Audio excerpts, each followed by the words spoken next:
Hi, it's Nicole, and today I'm sharing two cards that I made with the September clubs from Spellbinders.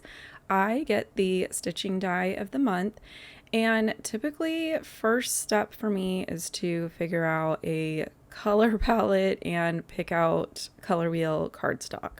Now, I thought I was going to be bold and brave and use that purple. I will not. I'm going to switch that out for fawn a little bit later.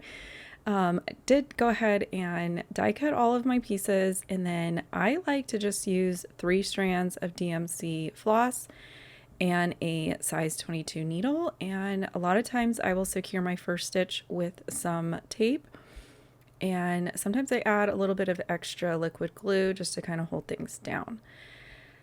To get started on my assembly, I did cut 2 layers of the little branch, vine, whatever comes out of the top of the pumpkin. I can't think of what it's called right now.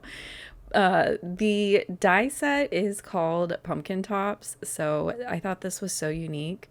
The whole club release for September is very fall foliage kind of heavy, and I get excited when the stitching dies come with like extra image dies, and if they come with like word dies. So I cut the hello 3 times out of acorn cardstock, and then the top layer is from the assorted gold cardstock from Spellbinders.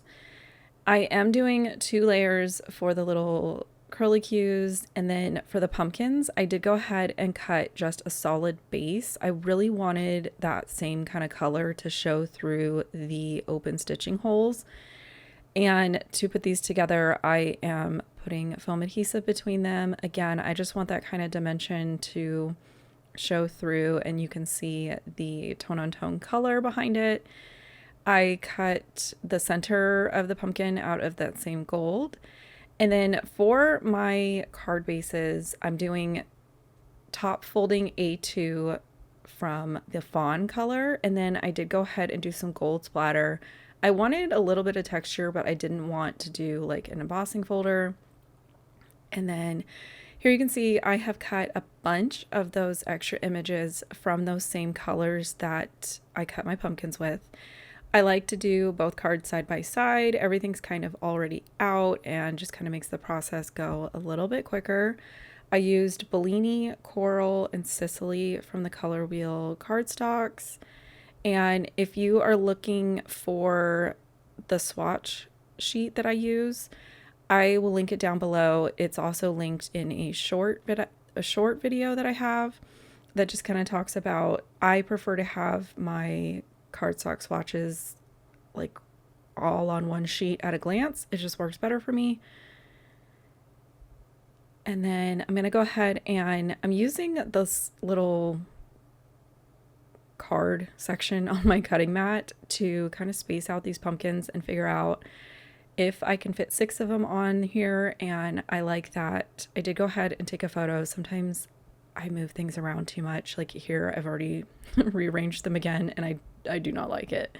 So luckily I had that photo to kind of refer back to. And what I like about adding that solid background and then with the foam adhesive popping up all of the stitching, it's going to allow me to really kind of tuck and nestle the pumpkins in and overlap them while still keeping the actual layers all on like the same level. Like they're bumpy and they're dimensional, but they're not like wonky dimensional, if you know what I mean. Like they're not overlapping each other, and they just kind of lock in really well. And the 2 small ones that kind of touch the top edge and the bottom edge, I just carefully cut a straight edge as close to the stitching holes as I could without compromising the stitching holes. I just like the look of when the design kind of goes off the edge like that. I'm gonna go ahead and glue on that hello with some liquid adhesive, and then the fun little pun style sentiment banner that also comes with the stitching die. It says gorge us, you know, because gorgeous. It's too cute. I just cut that with that same darker brown cardstock, and then I had cut some of the leaves with the same gold, so I just tucked some of those in. And then I'm gonna kind of shift over here and work on my second card. I wasn't really thinking when I pulled out these Better Press sentiments. Basically, I wanted a sentiment. It didn't necessarily need to be fall themed. I do wish I had kept the cardstock colors the same, or even done like glimmer on the fawn. I think just kind of having that pop of white out of nowhere all of a sudden threw it off a little for me, but it's okay. I think in the moment, anytime I do Better Press, I always tend to reach for white cardstock, and it's just such a habit that I really wasn't thinking about it.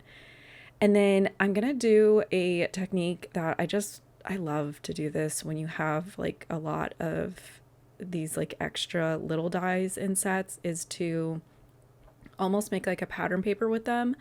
So I cut 3 of the smallest size pumpkin base, so none of the stitching components, and I used my scoreboard to kind of make those little indents for the sections of the pumpkin, skipped the little curly Q-tops and just did that little gold center. And then I'm just going to kind of start attaching all of these leaves that I have cut in the same colors that I used on the first card, these cute little acorns, and I'm just going to kind of fill in section by section and just try to kind of have a good mix of the different types of leaves and the different colors.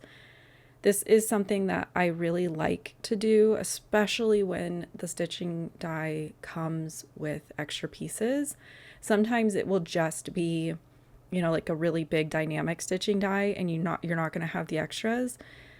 I did this with, I want to say like May. It was the one with the cat and the chair. I took all the extra like books and stuff and did a similar style card, and I loved it. It's so fun. I think these are good to pull out and mix with other sets as well and kind of beef up things like scene building and just kind of stretch and mix and match. So just kind of filling in some last little sections here. I do also like to kind of cut some of them in half and have them kind of fill in some different areas. I needed to cut some more tops for these little acorns, and then once I got everything kind of filled in, I can go ahead and start cutting off all of this overhang. I did consider bringing in like some small jewels or something, but really I like how that splattered background just kind of fills in some of that space as well. So here you can see my 2 completed cards, and I will have all the information linked in the description box below. Hopefully, if you have yet to subscribe, I would love for you to join me over here on my channel and check out some more suggested videos. And hopefully I'll catch you guys in another video. Bye!